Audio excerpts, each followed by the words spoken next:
ভোর ৩:৫৫ বাজছিল আর আমি মোটামুটি ৩টে থেকেই উঠছি বসছি এই করছি, কারণ ওনারা বলেছেন ৩:৩০-র সময় আমরা পৌঁছে যেতে পারি। বাট পৌঁছতে আলটিমেটলি হয়ে গেছিলো ৪:৩৮।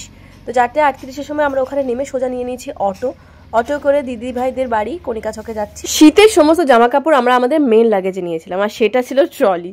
তো আর কিছু না পেয়ে নদীকে আমরা যে বেডশিটটা গায়ে দিয়ে রেখেছিলাম ওটাই পুরো জড়িয়ে দিয়েছি। আমরা পুরো ঠকঠক করে কাঁপতে কাঁপতে বাড়ি এসেছি। চলে এসেছি আমরা দিদি ভাইয়ের বাড়িতে। এসে নদী আদর খেতে শুরু করে দিয়েছে। আমি যাই বলছি বুম্বাকে আর ওকে বাবানের পাশে শুয়ে দাও, চলো তুমি আর আমি বেরিয়ে যাই।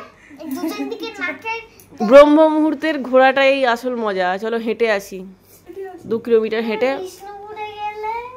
চা এসে গেছে 5:30টার সময়। চাটা খাওয়ার পরে এখন শুরু হয়েছে মায়ের কচকচানি। আমি কেন স্কুটি নিয়ে ছাড়নি, কেন স্কুটি নিয়ে যাবি, কেন এই করবি, কেন স্কুটি নিয়ে যাওনি, কেন ওসব বন্ধ করো চলো। কি গাড়ি রাখার গ্যারেজ? মাঠের মধ্যে ওই আর কি। এত শয়তান বড় বউ। হ্যাঁ আমি জিজ্ঞাসা করে এলাম এখানে ঠান্ডা আছে কিনা, বলতে নেই সেরকম, বাইরেটা একটু একটু লাগছে, ঘরের ভেতরে নেই। নামার থেকে কাঁপুনি দিয়ে দিচ্ছে।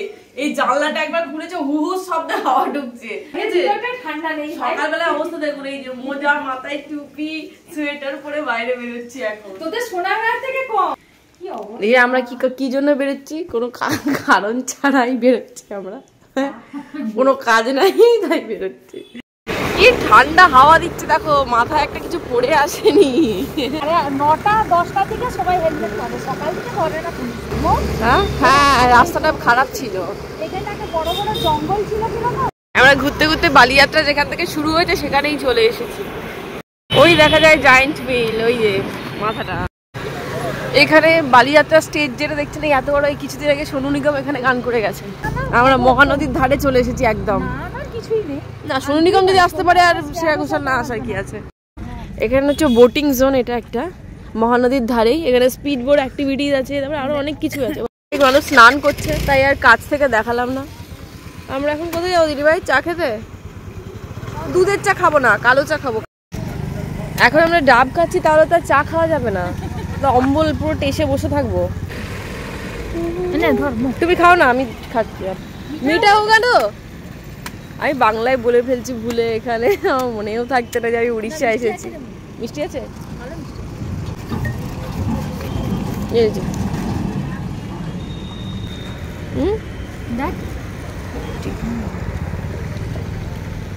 বেশি ইয়ে মালাই আমার ভালো লাগে না, এটা খুবই হালকা মালাই আছে। Plan cancel. হ্যাঁ তুই যদি খাবি তো চল, তোকে খাই দিচ্ছি। না আমি খাবো না, মরে যাবো। তাহলে এবারে কি করবো? চল না ওটা দিকে যাই, চল। এই যে সব এখানে রাইড গুলো আছে, পেছনে থরের হ্যামার, ওইটাতে চাপবো আমি আর বাবান। এই জায়েন্ট হুইলে তো চাপবোই। নদী, দিদি ভাই, হ্যাঁ বুম্বা আর অরিজিৎ 4 জনে চাপবে। এইগুলো ছাড়া ওরা চাপতে পারে না, ওই ড্রাগন ট্রেনেই চাপবে। দিদি ভাইদের এইটাতে চাপাবো, 4 জনকে 4টে এই গাড়িতে চাপিয়ে দেবো। রেঞ্জ যেটাকে বলছে, থরের হ্যামার যেটা, এটাতে যাওয়ার ইচ্ছা আছে আজকে। এবারে মিস্টার মুখার্জির ফেভারিট জায়গায় যাচ্ছে, ইডলি বড়া ঘুগনি পেঁয়াজি আনার জন্য। আজকে আমরা লাঞ্চে খাবো। সকালবেলা এত বেশি করে খেয়ে নেবো যে দুপুরবেলা কিছু না খেতে হয়। আর এই হলো কটকের ফেমাস চন্দনের বড়া পেঁয়াজি ইডলির দোকান, যেখানে আমি আর মিস্টার মুখার্জি এসে পুরো ভরে ভরে ব্যাগ ভর্তি করে জিনিসপত্র নিয়ে যাচ্ছি। আর এখানে রীতিমতো 15 মিনিটের মধ্যে এক থালা, মানে এই বড় থালার এক থালা ইডলি শেষ, এত বড় বড় ডেকচিওয়ালা ঘুগনি শেষ মোটামুটি 15 মিনিটের মতো। সবাই আসছে, প্রাণ ভরে খাচ্ছে আর বেরিয়ে যাচ্ছে। সিরিয়াসলি বলছি, আমারও ভীষণ ভালো লাগে খেতে। আর এই খাবারগুলো এরকম না, লিমিটলেস খেতে ইচ্ছা করে। মানে একটা জিনিস আছে না, এর থেকে বেশি আর খেতে পারবো না, আবার নেবো না। বাট এইগুলো মানে যত খাই তত খেয়েই যায়, এত আশ মেটে না। নিশ্চয় মুখে যে প্যাকেট বসে, তুমি ওখানে আমার হাতে দাও, আমার হাতে দাও। এই যে 1 বস্তা ঘুগনি, বড়া, পেঁয়াজি, ইডলি সব আনা হয়ে গেছে। দুপুরবেলায় কোনো রান্না হবে না, বুঝলে দিদি ভাই? বড়া পেঁয়াজি খেয়েই মেরে দেবো, আর রান্না বান্না করতে হবে না। হ্যাঁ, এখানে দিদিভাই পুজো করছে স্নান টান করে। ঘুগনির মতো বড়া ডুবি ডুবি খাবি তো? এখানে ইডলি ভাগাভাগি চলছে। দাদাভাই মিস করে, দাদাভাই দেখবে কালকের ভিডিওটা ভালো করে দেখবে, পড়বে। ভাবি তাই দেখি এতগুলো জিনিস নেওয়া হলো মাত্র 230 টাকা। আমাদের যদি ওখানে এই সমস্ত দুটো এইরকম সাইজের দুটোকে একসাথে জড়ো করে 4টে ইডলি দেবে, সেটাতে ডেলিভারি চার্জ নিয়ে 200-250 টাকা। আমাদের এখানে যাই বল, উড়িষ্যার খাবার তোর পকেট ফ্রেন্ডলি, হ্যাঁ, আর খেতেও টেস্টি বলি। আর যারা বলে যে না উড়িষ্যার খাবার ভালো না, তারা এসে খেয়ে দেখে যায়। আর জাজমেন্টের জন্যও না, এবার কি বলতো, টেস্টটা তো সবারই মানে ভ্যারি করে না। আমাদের যেটা ভালো লাগবে সেটা হয়তো অনেকের ভালো নাও লাগতে পারে। যে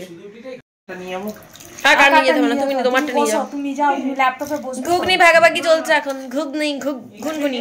হ্যাঁ হ্যাঁ হ্যাঁ, ওখানেই বসো। আমরা তো বসেইছি, তার সাথে নদীকেও দিয়ে বসিয়েছি। ও বড়া পেঁয়াজি ডুবি ডুবি খাবে। ইডলি আগে ইডলিটা একটু ডুবিয়ে খেয়ে দেখ তোমাদের কেমন লাগে। কেমন লাগছে? এই যে আর একদিনও তো খায়, তাতেও তো পেট ভরে না, মন ভরে না। কমপ্লিট, আমরা এবার শুয়ে পড়বো। না কাজকর্ম নেই, আমি চান, সবারই চান হয়ে গেছে এখানে, শুধু আমি চান করবো দিয়ে শুয়ে পড়বো ফ্ল্যাট। কালকে বাসে তো ঘুমোইনি, আর ফিরে এসে আমি আর দিদিভাই আর ঘুমোইনি। আমরা বেরিয়ে পড়েছিলাম বাইরে, দেখেছেন মিস্টার মুখার্জি, নদী, বাবান সবাই ঘুমোচ্ছিল। তো দুপুরবেলা একটা মস্ত ঘুম দিয়েছি আমরা। ইডলি ডোসাকে এমন পেট ভার যে এখনো পর্যন্ত খিদে পাইনি। একটু চাটা খেলাম, দিয়ে আমি, দিদিভাই আর নদী বেরোচ্ছি। বাবানও গেছে টিউশনে, আর মিস্টার মুখার্জি তো অফিসে। সামনেই যাচ্ছি, রিলায়েন্স ফ্রেশ থেকে একটু ওই কেনাকাটা করে নিয়ে চলে আসবো। আর যায় সাজ দেখুন, টেক্সচার জিন্স পরেছে, তার সঙ্গে সোয়েটার, আবার দেখুন মুখে কি লাগাচ্ছে, একদম ঝকঝক করবে মুখে লাগানোর পর।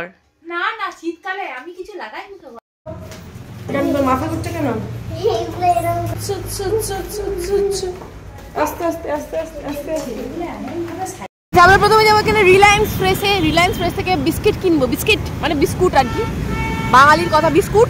বিস্কুট কিনে আমরা বাড়ি ফিরে খাবো হচ্ছে ফুচকা, আর নদী খাবে মোমো। এই যে ভিড়টা দেখতে পাচ্ছেন, এই সবাই লোকরা বালিযাত্রা যাচ্ছে, আর আমরা যাচ্ছি রিলায়েন্স ফ্রেশে। গাড়ি রাখছে এখন, গাড়ি রাখার প্রপার স্পেস খুঁজে পাচ্ছিল না এতক্ষণ ধরে, পেয়েছে। আর এই হলো স্মার্ট বাজার, যেখানে আমরা এখন যাবো। টাকা টাকা টাকা নই টাকা। স্মার্ট বাজারে কি করবি তুই? তোর পেছনে জামাই কিনে গিয়েছে। দিদি ভাই জলদি আয়, পাদুমা পাদুমা মামা।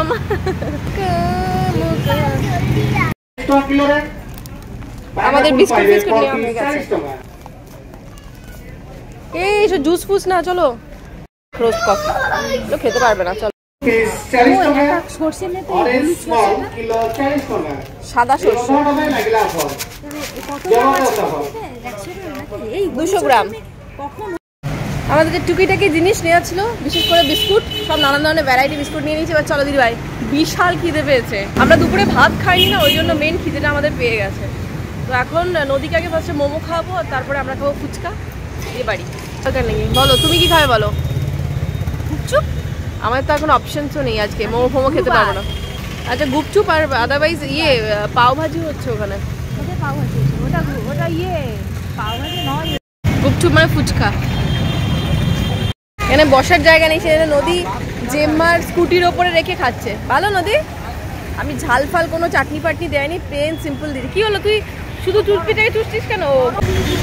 আমরা ফুচকা খাওয়ার জন্য লাইনে দাঁড়িয়ে। দিদি ভাই ঝাল কম দিতে বলেছো তো? ঝাল কম, আমি উড়িয়া বলতে পারি না, ওই জন্য দিদি ভাইকে দিয়ে বলা করাচ্ছি। আলু প্রিপারেশন চলছে।